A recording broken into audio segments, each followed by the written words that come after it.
The high Saturday 84, the coast 92 inland. From the Florida Weather Center, I'm meteorologist Joe Lundberg.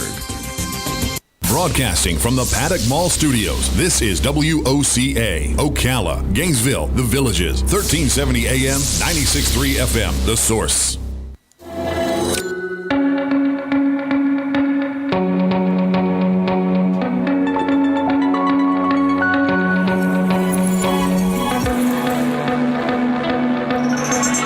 All right, 8 minutes before 10 o'clock. Thank you for tuning in. I know from all the calls we get, whenever we have a dog story, right? Mm-hmm. We have a lot of pet lovers out there. We do the show from the mall, and our window faces right out onto the sidewalk that enters the mall. We see a lot of people entering the mall with dogs. Sometimes they're in baby carriages. It's kind of cool. Yeah. And we're also in an area where, you know, things happen, hurricanes happen. I remember one year we had like 3 in a row, and the high schools, the local schools, not just high schools, were serving as the shelters. And there was at least one shelter, one school, that was designated for those people with pets.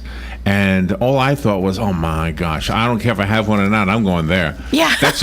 That just seemed like the more fun place to be. Yeah. Dogs running all over the place. Oh, my gosh. Yeah, cats, goldfish, that kind of thing. Patricia Mercer is an animal protection expert and the president and CEO of the SPCA. And Dr. Yola Kerpenstein is a veterinarian with the United States Chief Professional Veterinary Officer, or is that officer, for Hillspet Nutrition.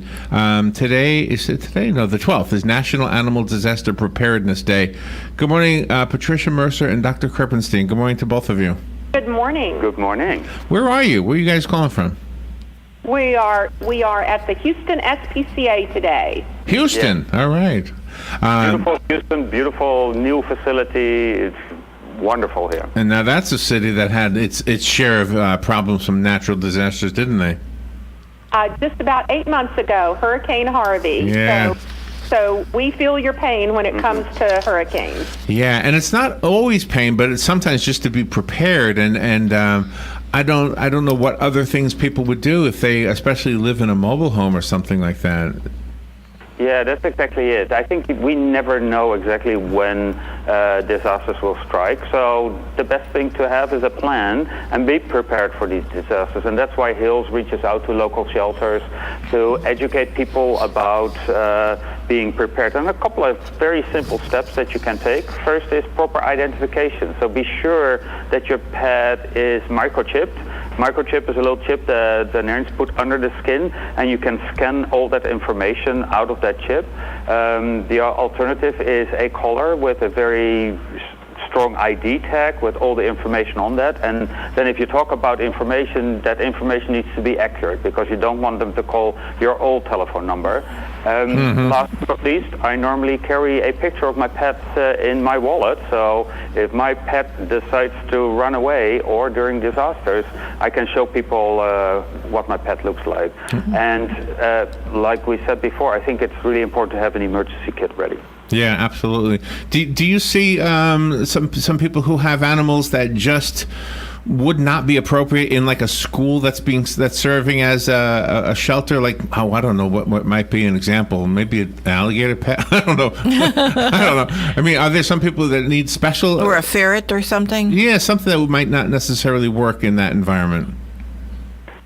Well, I can only speak from experience, and of course, I think in many cases, the agencies that are operating the human shelters do their best to accommodate the needs of both the people in need and people with pets.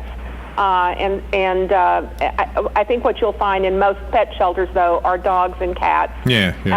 If you have other than dogs and cats, you need to make additional plans to prepare when it comes to evacuating those animals. Yeah, I don't know why I couldn't think of an example. We have a lot of horses in our community, so horse is a good example. Yeah, and I think that Houston is a wonderful example here because they have places for horses. They have places. I just saw the cutest little armadillo yesterday. Aww. I mean, it is just amazing that the shelter is the number one place to go to because they know how to deal with these animals. And cats are sort of self-contained when they go to the bathroom with their litter box, but dogs need to go outside. How do you handle that situation with their excrements? Well, I think what happens in most of the pet shelters that get set up in the aftermath of disasters is that there are, pet relief areas outside. Some of the shelters are set up for cohabitation with pets and some with co-location, but every effort is made to both accommodate both people and their pets.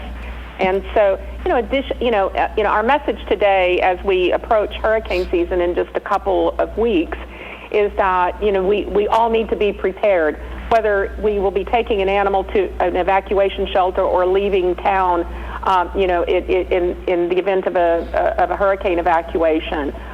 Be prepared. There's a website that will have a lot of good information for pet owners. It is hillspet.com/petprepared to find information about preparing for disaster. And additionally, I think everyone should consider their local animal shelter as an expert on disasters and a resource for disaster information. Well, that's good information. Does emotional or stress related issues, are they necessary to address, or are they addressed differently? Like, you always hear that dogs are aware that, for example, an earthquake is going to happen, and they get all stressed out. Yeah, so I think that's a really good question, and we really don't know the science behind it, but animals often can kind of feel that something is going on, but that doesn't mean that every time when your animal does something strange, you immediately think that the disaster will strike. So what I would suggest is the main thing that people, if your pet gets separated from you, people don't know your pet, so it is really good to have that information ready. If there is any emotional distress in your pet, so you're well known about it, then relate that to the authorities, the local authorities that are looking for your pet. So, and they're doing an awesome job, I have to say. So we as Hills are so proud to be able to support these communities. Obviously, our strength is nutrition, so we often offer free nutrition to disaster areas, and that's why I'm so proud to work for this company. Oh my gosh! Did you guys help out with Puerto Rico? Yes, we did, and as a matter of fact, the latest disaster is in Hawaii right now, and we're already shipping food towards that disaster area. Oh, wow! Oh, yes, I had no idea that. Yes, I wasn't thinking about that. Of course. Well, thank you for what you're doing. I'm a pet lover myself. I can remember when I moved. I only moved 15 miles away, but my dog loved the car ride. The cats, I thought they were gonna just go crazy. They hated the car. So yeah. And you're bringing up such a good point, because people forget when you are having an emergency, you have to find your pet. So you need to know where they're hiding, and you need to be able to put them in a crate. So crate train them before the emergency. Yeah, absolutely. So, nice. Thank you both for being on the air, and thank you for what you're doing. We will re-mention the website, hillspet.com, right? /petprepared. Thank you. Fox you. News Bye-bye. Radio. I'm Lillian Wu. The White House cheering the release by North Korea of 3 American detainees who arrived overnight at Joint Base Andrews. Next up, trying to clear the Korean peninsula of nuclear weapons. We will see if we can do something that people did not think was going to happen for many, many years. President Trump says he thinks that the North Korean leader wants to reach an agreement at their upcoming summit. They're still working out some minor details, but what we can tell you, Singapore would certainly present a very unique backdrop. It's a unique geographical location, and certainly the president and all the leaders in the region would have reason to know that that would be the place that perhaps history could be made. Fox's Kevin Cork and the FC.